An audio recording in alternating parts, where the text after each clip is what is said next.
Welcome to my YouTube channel Hyderabad trader. నేను మీ Manas. Guys, మీరు news ఛానల్స్లో కానీ సోషల్ మీడియా ప్లాట్ఫామ్స్లో కానీ చూస్తూనే ఉంటారు. నిఫ్టీ ఈరోజు ఇన్ని పాయింట్స్లో గెయిన్ అయింది, నిఫ్టీ పడిపోయింది, లేదంటే పర్టికులర్ స్టాక్ అనేది గెయిన్ అయింది, లేదంటే స్టాక్ మార్కెట్ అనేది క్రాష్ అయిపోయింది. కానీ చాలామంది బిగినర్స్కి అసలు ఈ స్టాక్ మార్కెట్ అంటే ఏంది, స్టాక్స్ పెరగడం ఏంది, పడడం ఏంది, అసలు వాళ్ళకి చాలా కన్ఫ్యూజింగ్ అనిపిస్తాయి. అలా ఇంకా కొంతమంది చూసుకుంటే వాళ్ళకి బేసిక్ నాలెడ్జ్ ఉంటుంది, కానీ మార్కెట్లో రిస్క్ని చూసి లేదంటే వాళ్ళకి సరైన అనాలిసిస్ చేయకపోవడం వల్ల వాళ్ళు స్టాక్ మార్కెట్కి దూరం ఉంటారు. అందుకే నేను ఈ బిగినర్స్ అందరినీ దృష్టిలో పెట్టుకొని నేను స్టాక్ మార్కెట్ ఫర్ బిగినర్స్ అనే సిరీస్ని స్టార్ట్ చేస్తున్నాను. ఈ సిరీస్ మీరు ఎండ్ వరకు చూసినట్టయితే మీకు స్టాక్ మార్కెట్లో బేసిక్ నుంచి అడ్వాన్స్ లెవెల్ వరకు నాలెడ్జ్ లభిస్తుంది. అందుకే మనం లేట్ చేయకుండా ఈ సిరీస్ని స్టార్ట్ చేద్దాం.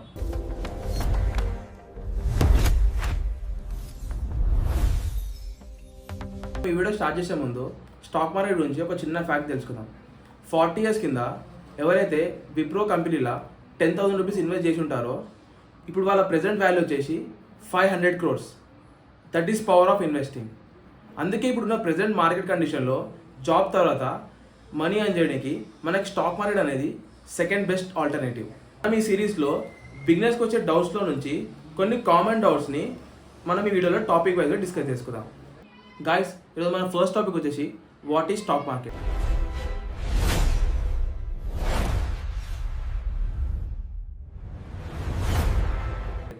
స్టాక్ మార్కెట్ బేసికల్గా ఒక ఎకనామికల్ ఇండికేటర్. అంటే మన ఎకనామీలో ఇన్ఫ్లేషన్ షూటప్ అయినా, జీడిపి గ్రోత్ వచ్చినా, ఇలాంటి ఎట్లాంటి వార్స్ జరిగినా, లైక్ ఎనీ అదర్ ఫ్యాక్టర్స్ ఏదైనా జరిగినా కూడా ఫస్ట్ రియాక్ట్ అయ్యేది స్టాక్ మార్కెట్. అంటే ఇంకా కొంచెం మీకు డీప్ ఎక్స్ప్లెయిన్ చేయాలంటే మన బాడీలో హార్ట్ ఎలానో ఎకనామీకి స్టాక్ మార్కెట్ అలాగా. అంటే ఎట్లాంటి చేంజ్ జరిగినా కూడా ఫస్ట్ రియాక్షన్ స్టాక్ మార్కెట్ నుంచే వస్తుంది. ఇంకోటి, ఇప్పుడు మీకు stock market and economic relation అర్థమైంది కదా. ఫస్ట్ మనం స్టాక్ మార్కెట్ తెలుసుకునే ముందు ఎకనామీ గురించి కొన్ని చిన్న పాయింట్స్ మాట్లాడుకుందాం. ఎకనామీ బేసికల్గా 3 ఫ్యాక్టర్స్తో రన్ అవుతుంది. ఒకటి ప్రొడక్టివిటీ, ఒకటి షార్ట్ టర్మ్ డెట్, ఒకటి లాంగ్ టర్మ్ డెట్. మనం ఇప్పుడు డెట్ గురించి తర్వాత మాట్లాడుకుంటే ప్రొడక్టివ్ గురించి చూసుకున్నట్టయితే ప్రొడక్టివిటీలా మనకి అన్ని సెక్టార్స్ కలిపి, అంటే ఇప్పుడు మనకి ఐటీ సెక్టార్ కానివ్వండి, బ్యాంకింగ్ సెక్టార్ కానివ్వండి, ఆటోమొబైల్ సెక్టార్ కానివ్వండి, లైక్ వైజ్ ఇంకే సెక్టార్ అయినా కానివ్వండి, ఇవన్నీ రన్ చేస్తే మన ప్రొడక్టివిటీ అనేది ముందుకెళ్తుంది. బేసికల్గా ప్రొడక్టివిటీ ఏంటంటే మన జీడిపి గ్రోత్. అంటే మన జీడిపి గ్రోత్ బాగుంటే మన స్టాక్ మార్కెట్ బాగా నడుస్తున్నట్టు దానికి ఒక సంకేతం. ఇప్పుడు మీకు ఇలా సెక్టార్స్ అర్థమైంది కదా. ఇప్పుడు ఐటీ సెక్టార్ చూసుకుంటే మనకి ఇన్ఫోసిస్, టీసీఎస్ అట్లా ఒక ఎగ్జాంపుల్.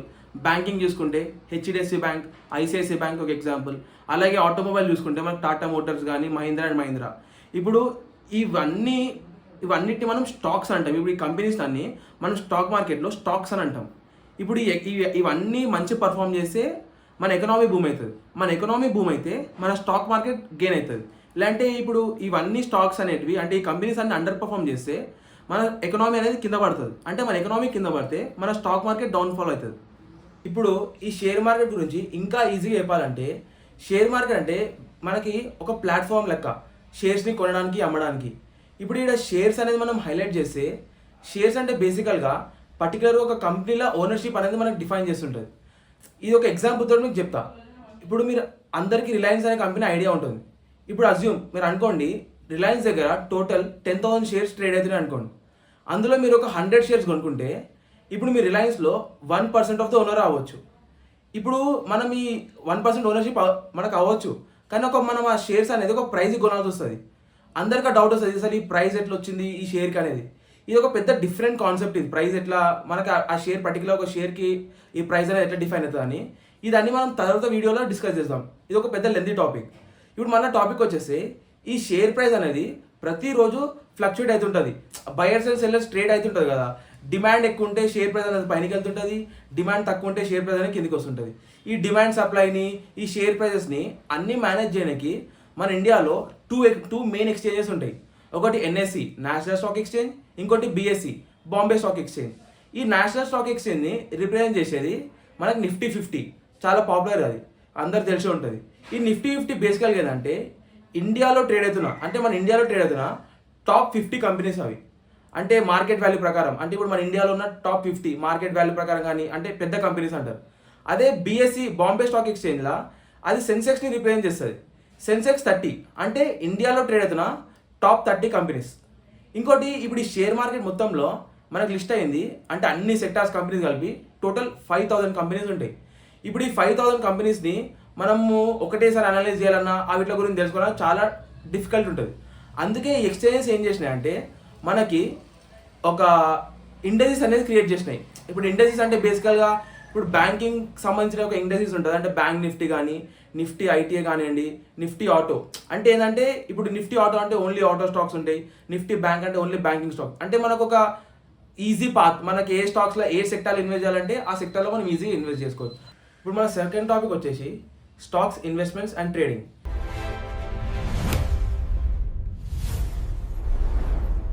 ఇప్పుడు మనం ఇన్వెస్ట్మెంట్ గురించి మాట్లాడుకుంటే ఇన్వెస్ట్మెంట్స్ అనేది మనకి బేసికల్గా 3 టైప్స్ ఉంటాయి.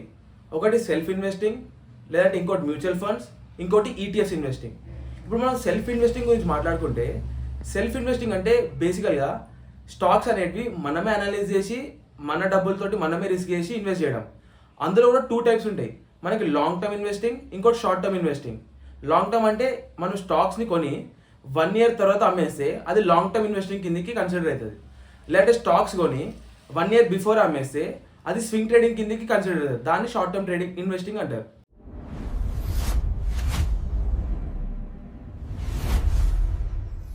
మ్యూచువల్ ఫండ్స్ ఈ మధ్య ట్రెండ్ అవుతున్న ఒక ఇన్వెస్ట్మెంట్ స్ట్రాటజీ. ఈ మ్యూచువల్ ఫండ్స్ని క్వాలిఫైడ్ బ్యాంక్స్ రన్ చేస్తాయి. వాళ్ళని మనం మార్కెట్లో డిఐఎస్ అంటాం, డొమెస్టిక్ ఇన్స్టిట్యూషన్స్ ఇన్వెస్టర్స్. ఈ డిఐఎస్ అంటే బ్యాంక్స్ అనేవి సబ్సిడరీ కింద అసెట్ మేనేజ్మెంట్ కంపెనీస్ని ఓపెన్ చేస్తాయి. లైక్ మీరు చూసి ఉంటారు HDFC mutual fund, ICICI mutual fund, axis mutual fund, etcetera. ఇవన్నీ ఈ మ్యూచువల్ ఫండ్స్ అన్ని ప్రజల దగ్గర నుంచి మనీని మంత్లీ ఎస్ఐపి రూపంలో పూల్ చేస్తుంటాయి. ఆ పూల్ చేసిన అమౌంట్ ఒక పెద్ద అమౌంట్ అయిన తర్వాత అందులో ఉన్న ప్రొఫెషనల్స్ మార్కెట్లో ఇన్వెస్ట్ చేస్తారు. ఆ ఇన్వెస్ట్ చేసిన తర్వాత వచ్చిన ప్రాఫిట్స్ని ఇన్వెస్టర్స్కి మళ్ళీ డిస్ట్రిబ్యూట్ చేస్తారు. ఈ మ్యూచువల్ ఫండ్స్లో కూడా మనకి 3 టైప్స్ ఆఫ్ ఇన్వెస్ట్మెంట్స్ ఉంటాయి. ఫస్ట్ వచ్చేసి equity fund, second debt fund, third one hybrid fund. Equity fund అంటే ఇప్పుడు ప్రజల దగ్గర నుంచి పూల్ చేసిన మనీ అంతా ఓన్లీ స్టాక్స్లో ఇన్వెస్ట్ చేస్తుంటారు.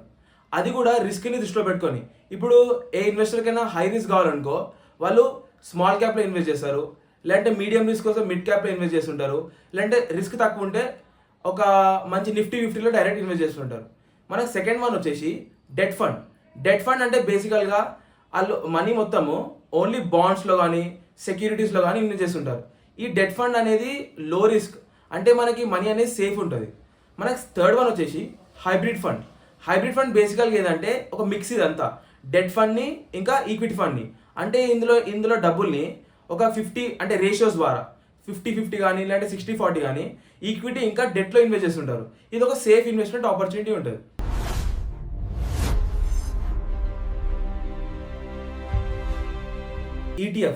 ఈటీఎఫ్ అంటే ఎక్స్చేంజ్ ట్రేడెడ్ ఫండ్. అంటే బేసికల్గా ఇది ఏంటంటే మనం స్టాక్స్ ఇండివిజువల్గా కొనకుండా అన్ని స్టాక్స్ బల్క్లో ఒకే ప్రైస్ కొనడం. కొంచెం కన్ఫ్యూజింగ్గా అనిపించవచ్చు. నేను మీకు ఇది స్క్రీన్ మీద ఎక్స్ప్లెయిన్ చేస్తాను చూడండి. నేను నిఫ్టీ 50 ఈటీఎఫ్ అని టైప్ చేసిన, అందులో మనకి కోటక్ ఈటీఎఫ్ అని పాపప్ అవుతుంది. దాని ప్రైస్ వచ్చి చూడండి 277 రూపీస్. అంటే ఇప్పుడు ఈ 277 రూపీస్కి మనం నిఫ్టీ 50లో ఉన్న స్టాక్స్ అన్ని ఒక క్వాంటిటీ కొనుక్కోవచ్చు. ఈ ఈటీఎఫ్స్ ఇన్వెస్ట్మెంట్స్ నిఫ్టీలోనే కాకుండా వేరే ఇండస్ట్రీస్లో కూడా చేయవచ్చు. లైక్ గోల్డ్ ఈటీఎఫ్స్ కానీ, సిల్వర్ ఈటీఎఫ్స్ కానివ్వండి, బ్యాంక్ ఈటీఎఫ్స్ కానీ, ఐటీ కంపెనీ ఈటీఎఫ్స్ కానీ, ఇట్లా వేరే సెక్టర్స్లో కూడా మనం ఈటీఎఫ్స్ రూపంలో ఇన్వెస్ట్ చేయవచ్చు.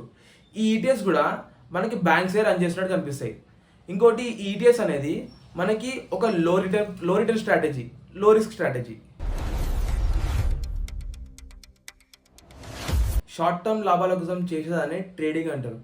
చాలామంది ఇన్వెస్టర్స్ డబ్బులు పొడగొట్టుకునేది ఈ ట్రేడింగ్లోనే.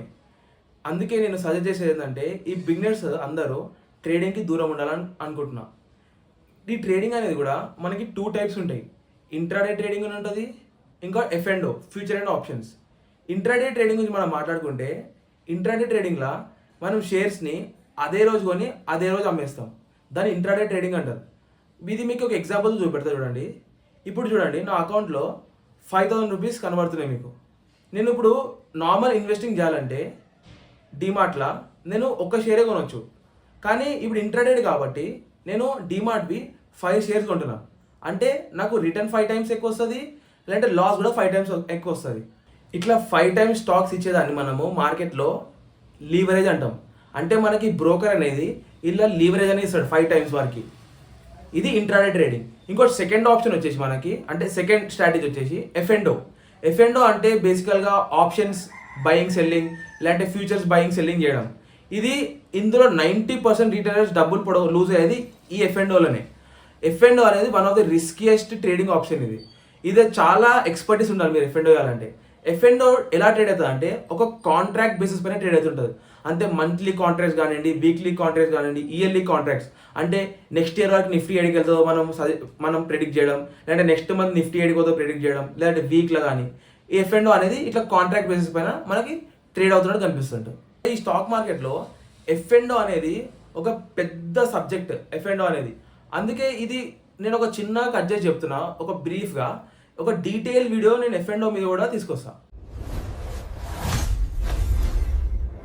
మన థర్డ్ టాపిక్ వచ్చేసి హౌ టు అనలైజ్ స్టాక్స్.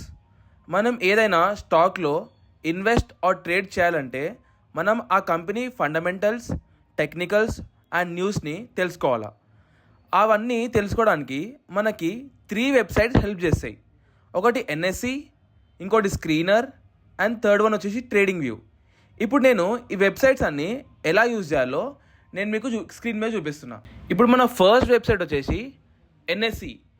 ఈ ఎన్ఎస్సి వెబ్సైట్లో మనకి ఏదైనా పర్టికులర్ కంపెనీ గురించి డేటా కావాలన్నా, ఆ ఫండమెంటల్స్ గురించి తెలుసుకోవాలన్నా కూడా, అంటే ఫండమెంటల్స్ అంటే న్యూస్ ఏమేమి వచ్చినాయి, లేటెస్ట్ ట్రేడ్స్ ఏమైనాయి, అవన్నీ తెలుసుకోవాలంటే ఎన్ఎస్సి అనే వెబ్సైట్ మనకు చాలా హెల్ప్ఫుల్ ఉంటుంది. ఇందులో చూడండి, మీకు మార్కెట్లో ప్రతిరోజు ఏమైనా ఎన్ని స్టాక్స్ గెయిన్ అయినాయి, ఎన్ని స్టాక్స్ పడ్డాయి, లేదంటే ఏ స్టాక్స్ 52 వీక్ హైలు ఉన్నాయి, 52 వీక్ లోలు ఉన్నాయి, ఈ డేటా అంతా మనకి ఈరోజు చూపెడుతుంటుంది. అలాగే ఈరోజు ఎంతమంది ట్రేడ్ చేసినారు, ఇవన్నీ డేటా కూడా మనకి లభిస్తుంది.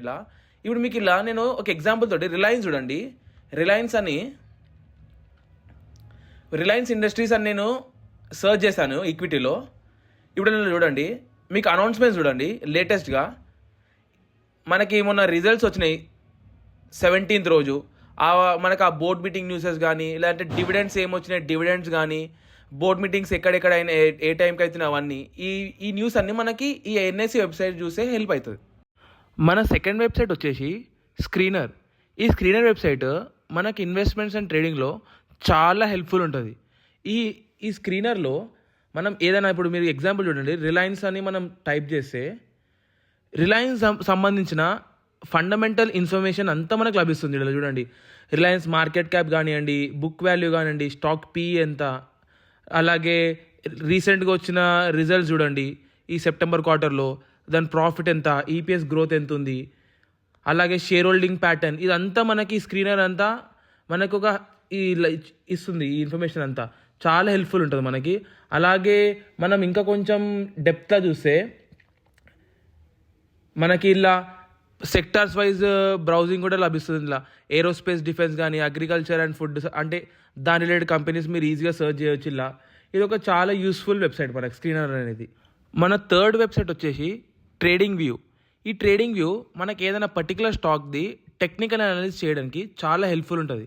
ఇప్పుడు మీరు రిలయన్సే చూసుకున్నా, రిలయన్స్ది టెక్నికల్ అనాలిసిస్ ఒక చార్ట్ చూసుకుంటే అది మనకు బుల్లిష్ ఉందో, బేరిష్ ఉందో, అంటే ఫ్యూచర్ ప్రెడిక్షన్ చేయడానికి, ఆ స్టాక్స్లో ఇన్వెస్ట్ చేయాలో వద్దా అనడానికి మనకి ఈ గ్రాఫ్స్ అనేది చాలా హెల్ప్ఫుల్ ఉంటుంది.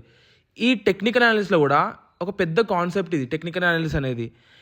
ఇందులో ప్రైజ్ యాక్షన్స్ మూమెంట్స్ కానీ, ఇండికేటర్స్ కానివ్వండి, మళ్ళీ ప్రైజ్ యాక్షన్లో కొన్ని different types of price actions ఉంటాయి. కప్ హ్యాండిల్ ప్యాటర్న్స్ కానీ, ఇంకా హెడ్ అండ్ షోల్డర్ ప్యాటర్న్స్ కానివ్వండి, అసెండింగ్ ట్రయాంగిల్ ప్యాటర్న్స్, ఇలా చాలా ఉంటాయి.